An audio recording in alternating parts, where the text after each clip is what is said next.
ಮಗು ಚಿಂತೆಯೇಕೆ ನಿನಗೀಗಲೇ ಆ ಬಗೆಗೆ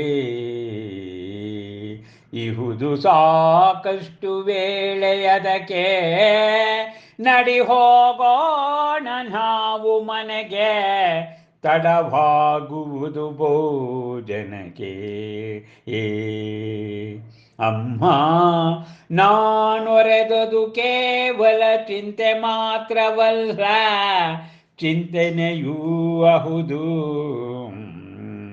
ಕಾಲ ಕಸದಂತಲ್ಲ ಆ ಕಾಲವೆಂಬುದು ತಿಳಿಯದಾರಿಗೂ ಮುಗಿಯುವುದೆಂದು ತಮ್ಮ ಕಾಲವಧೋ ಅಂತೆಯೇ ತ್ಯಜಿಸಬೇಕು ನಾವು ಅಲ್ಪವನು ಗಳಿಸಲ ಮಹತ್ತನು ಮಿಗಿಲೆನಿಸುವಂತೆ ಆಟವಾಡುವ ಬಾಲಕನಿಗೆ ಗೋಲಿಯು ವಜ್ರಕ್ಕಿಂತಲೂ ಶ್ರೇಷ್ಠವೆನಿಸುವುದಾ ಮನುಜರಿಗೆ ಲೌಕಿಕ ಭೋಗ ಭಾಗ್ಯಗಳು ವಿರಕ್ತ ಜೀವನಕ್ಕಿಂತಲೂ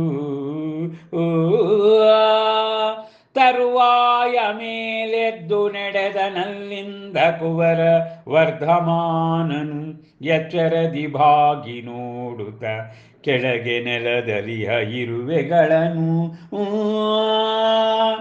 ವೃದ್ಧಿಸಿದನ ಮಹಾವೀರ ವರ್ಧಮಾನನು ಬಾಲ್ಯದಲ್ಲಿ ಸಮಸ್ತ ವಿಚಾರಗಳಲ್ಲಿಯೂ ಅಂಕುರಿಸಿ ಬಲಿಯಿತದರ ಜೊತೆಗೆ ಅವನಲ್ಲಿ ವೈರಾಗ್ಯವು ಇರಲು ಜನರು ಹರಿಸುತ್ತ ಐಹಿಕ ಸುಖಾನ್ವೇಷಣೆಯೆಡೆಗೆ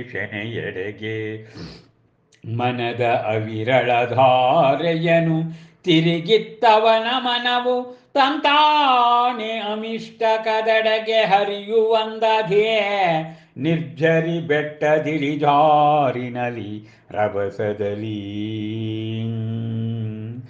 ಸಹಜ ತಳೆಯ ತಳಹದಿಯಾಗಿರಲು ವೈರಾಗ್ಯಕ್ಕೆ ಆತ್ಮಚಿಂತನೆಯು ಇದ್ದನಾ ವರ್ಧಮಾನನು ಸಾಗರ ಸಮಗಂ ಗಾಂಭೀರ್ಯದಲ್ಲಿ ಇರುವನವನು ಸದಾ ಏಕಾಂತ ಪ್ರಿಯನಾಗಿ ಆವಾಹಿಸಿಕೊಂಡಂತೆ ಮೌನವನ್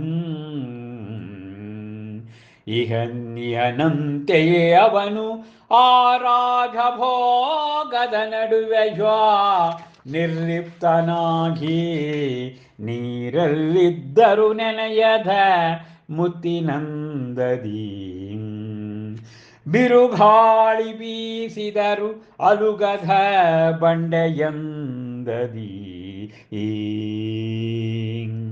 ಅಬ್ಬಬ್ಬ ಭಕ್ತಿ ರಸದ ಹೊನಲೇ ಈ ಶ್ರೀ ಜನ್ಮ ಕಲ್ಯಾಣ ಸಂಪುಟದಲ್ಲಿ ಹರಡಿರುವುದನ್ನು ಡಾಕ್ಟರ್ ಲತಾ ರಾಜಶೇಖರ್ ಅವರು ಸಾದರಪಡಿಸುತ್ತಿದ್ದಾರೆ. ಲೋಕೋತ್ತರವಾದಂತಹ ಅಲೌಕಿಕವಾದಂತಹ ಮುಕ್ತಿ ಮಾರ್ಗದ ಸೋಪಾನದ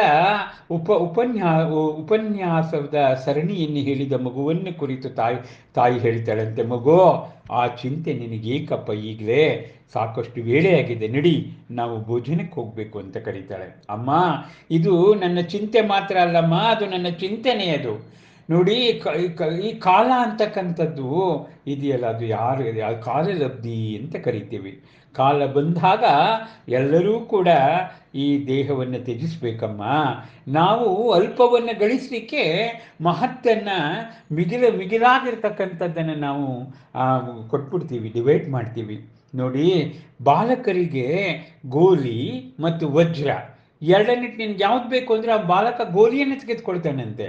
ವಜ್ರ ಎಷ್ಟು ಅಮೂಲ್ಯ ಗೊತ್ತಿಲ್ಲ ಮಗುಗೆ. ಹಾಗೆಯೇ ಈ ಮನುಜರಿಗೆ ಮುಕ್ತಿ ಎನ್ನುವುದು ಪರಮ ಭಾಗ್ಯ.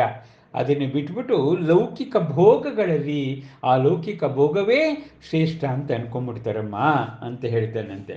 ಬಳಿಕ ತರುವಾಯ ಕುವರ ವರ್ಧಮಾನನು ತಾಯಿಯ ಆದೇಶದಂತೆ ಆ ಅರಮನೆಗೆ ತೆರಳಲಿಕ್ಕೆ ಹೋದಾಗ ನೆಲವನ್ನೇ ನೋಡ್ತೇನೆ. ಯಾಕೆ ಅಂತ ಹೇಳಿದ್ರೆ ಆ ನೆಲದಲ್ಲಿ ಹೋಗ್ತಕ್ಕಂಥ ಸಮಯದಲ್ಲಿ ಸೂಕ್ಷ್ಮ ಜೀವಿಗಳನ್ನ ನಾವು ತುಳಿದು ಬಿಡ್ತೀವಲ್ಲ ನೋಡಿ. ಮುನಿಗಳು 108 ಗುಣ ಇರ್ತಕ್ಕಂಥ ಮುನಿಗಳು, ಅವರು ನಡೆಯುವಾಗ ಮಾತನಾಡುವುದಿಲ್ಲ, ಮಾತನಾಡುವಾಗ ನಡೆಯುವುದಿಲ್ಲ.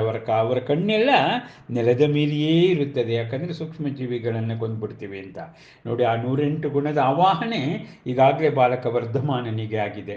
ಆದ ನಂತರ ಅವನು ತರುವಾಯ ಅವನು ಕೆನ್ನೆಲೆದ ಇರುವೆಗಳನ್ನ ನೋಡ್ಕೊಂಡು ಹೋಗ್ತಾನೆ. ಹೀಗೆ ಮಹಾವೀರ ವೃದ್ಧಿ ಆಗ್ತಾ ಇದೆ ಅವನ ಗುಣಗಳೆಲ್ಲವೂ ಕೂಡ. ಅವನಲ್ಲಿ ವೈರಾಗ್ಯದ ಭಾವನೆ ಬಲಿತಾ ಇದೆ. ಸುಖ ಅನ್ವೇಷಣೆ, ಐಹಿಕ ಸುಖ ಭೋಗಗಳನ್ನು ಆತ ತೊರಿತಾ ಇದ್ದಾನೆ. ಹಾಗೆ ಅವನು ವೈರಾಗ್ಯಕ್ಕೆ ಬೇಕಾದ ಆತ್ಮಚಿಂತನೆಯಲ್ಲಿ ಮುಳುಗೋಗ್ಬಿಟ್ಟಿದ್ದಾನೆ ವರ್ಧಮಾನನು.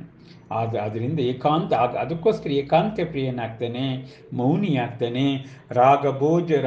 ರಾಜಭೋಗದಲ್ಲಿದ್ದರೂ ಕೂಡ ಇಲ್ಲದ ಹಾಗೆ ಇರ್ತಾನೆ. ಹೇಗೆ ಮುತ್ತು ನೀರಿನೊಳಿದ್ರೂ ಕೂಡ ಅದಕ್ಕೆ ಅಂಟ್ಕೊಳ್ಳೋದಿಲ್ವಲ್ಲ, ಹಾಗೆ ಇರ್ತಾನೆ. ನಿಜಕ್ಕೂ ಕೂಡ ಮುತ್ತಿನ ಮಾಣಿಕ್ಯದ ದೈದೀಪ್ಯಮಾನವಾಗಿ ಆ ವರ್ಧಮಾನ ಹೊಳಿತಾ ಇದ್ದಾನಂತೆ.